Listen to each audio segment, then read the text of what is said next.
The NatCons, admittedly, it's laced with some really quite unpleasant stuff about the role of women in the home and that sort of thing, and I reject that. But to say we need to build 1 million houses in this country, which is part of the idea, right? It's quite interventionist, it's quite pro-infrastructure, pro-building of houses.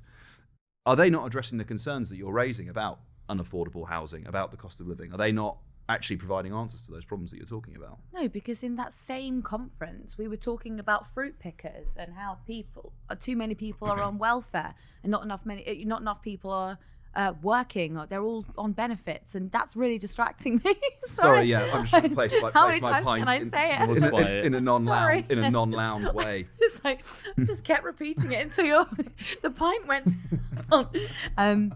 Sorry. Anyway, no, yeah. I mean, in that same conference, yeah, we were talking about the scourge of welfare. I mean, 40% of people who are on universal credit are also in work. I mean, we have a real problem in Britain at the moment with salaries not being high enough to afford a living. And I'm not even talking about a living with children. I'm just talking about, subsisting. Yeah. So, yeah, sure, it's okay to point out that we've got a declining birth rate and you're going to build 1 million homes. Where are you going to build them?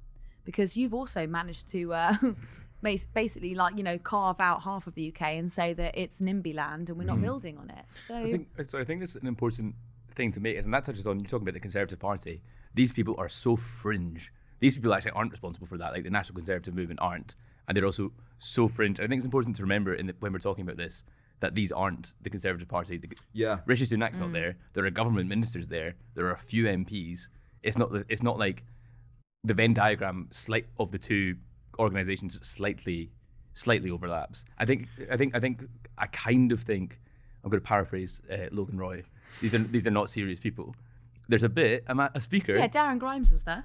Darren Grimes was there, friend of PoliticsJOE. But also, I swear to God, a man whose name is Chris DeMuth, he said in a speech he was communing with Thatcher and that she's on board with National Conservatism. She's downstairs. She's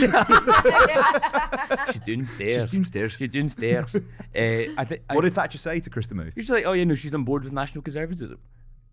I don't think that's true. Yeah, it's not. But also, I think there's no way to know. Well, no. Okay, look, the Thatcherite economic consensus, right? Like hyper-individualism, almost, it is neoliberalism. This is a post-liberal Yeah, they all talk about coming ideology. Together, the end of the role of the individual. So he's lying. It's not true. Yeah, if I know what she thinks. Okay, I know what Dead Thatcher thinks.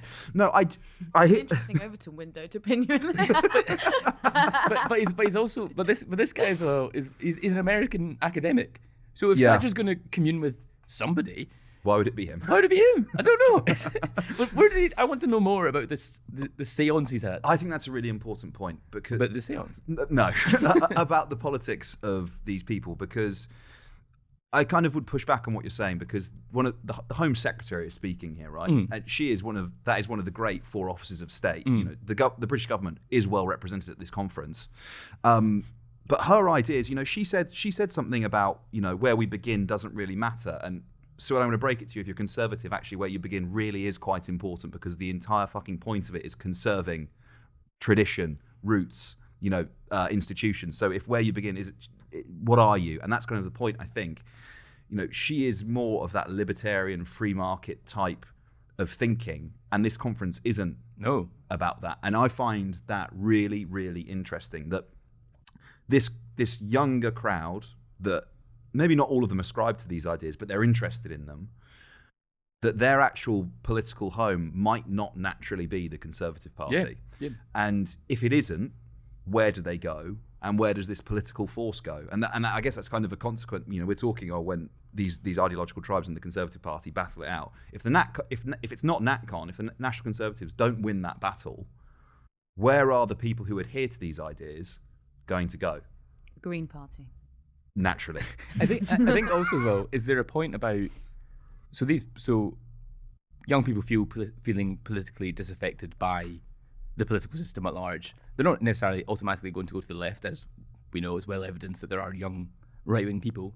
I think it's also as well, if you're watching the Tory party fuck over young people at every possible opportunity, why the hell would you keep voting for them? Why would you join them? Why wouldn't you try and spring up a new alternative right-wing movement? An alt-right. Ooh. An alt-right. Well, that is what Richard Tice is attempting to do with his Reform Party.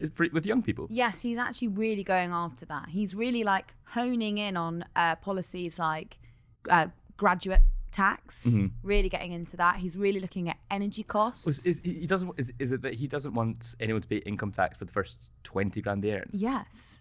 And I mean, it's quite extraordinary policy. I mean, some of the energy policy is like, no, we're going to make ourselves completely self-sufficient, but in doing so, he wants to do it out of fossil fuels. So that's a conversation for another time. Back to Suella Braverman. I do think it's interesting that you can be that anti-immigration and you can say something like, it's not where you begin. Like, well, it kind of is, Suella. And that's sort of what you're saying. In every facet.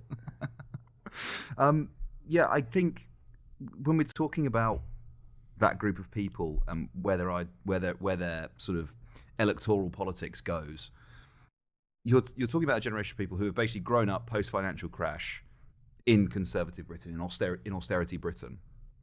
And if you look at your economic prospects in that time, you go, am I better off than I was at the beginning of this period of time? No, I'm not. I don't own anything. I don't have any assets. What is the point of me being a conservative when I have nothing to conserve? Like, that's the whole point, right? It's maintaining the established order, maintaining the status quo. The electoral offering of a Conservative Party is, we will make you rich, and then we'll let you keep the things that you earn. So if you don't do the first part, why would anyone stick with you? And I think this is the Financial Times' John Byrne Murdoch's done a really interesting graph about this, how typically, the cliche is like, if you're young and not left wing, you don't have a heart. If you're old and you're not right wing, you don't have a head. But actually in Britain, and this is sort of like a exceptionally British thing, it's not happening in other countries, young people are not becoming more right wing as they get older. There's about 25, there's a cohort of about 25% of the population under 30 who are broadly conservative in their leaning, but it's not getting any bigger as they age. And that could be a massive problem for the Conservative Party, absolutely massive, because eventually their voters are going to die out. And then what do they do? Well, it's like what you said about, I mean, this process of like, you would join if you're in the Conservative Party, you're going to be able to make yourself rich and then be able to keep that. Well, there's a study out today that shows 1 in 5 people are paying 40% tax. In 1990, that was a salary of £100,000. That is now a salary of £52,000. Like, £52,000 is a lot of money, but it's not £100,000. Yeah. That's not like that. That's ridiculous that you'd pay 40% tax. We're not even counting in that your graduate, your student loans in that. That's extortionate. So there is actually now this squeezed middle. That means like, people who've worked hard all their life, they might have owned a shop, they might have been a teacher or a nurse, they've accumulated a little bit of wealth.